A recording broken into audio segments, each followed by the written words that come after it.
Hey there friends, in this video I'm going to show you how you can create and edit your markers in Adobe Premiere Pro. So markers are just a way to label specific timestamps in your timeline, and they're a really great way of keeping your project organized, especially if you're dealing with longer videos.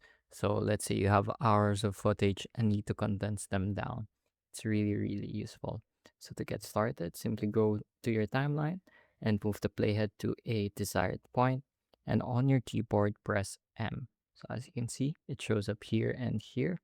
A small green marker appeared above the playhead. So I can go to another spot and press M again, go to another spot and press M again.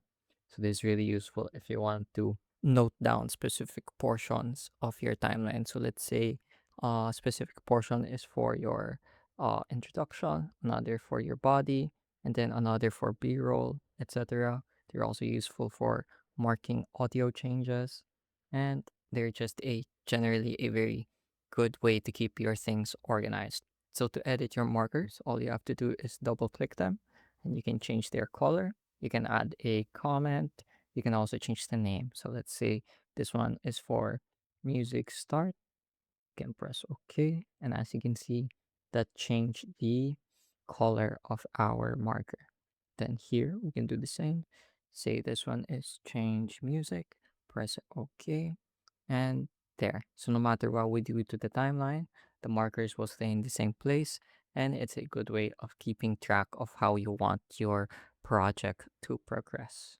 So you can also go between your markers by pressing Shift M on your keyboard. So Shift M will automatically move the playhead to the next available marker as so. Again, that's Shift plus M. To remove them, simply double click and then click on the delete button. Let's go ahead and clean up the timeline real quick.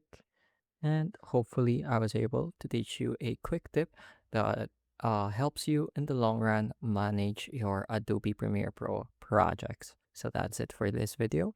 I hope I was able to teach you something new and something useful. And as always, thank you for watching.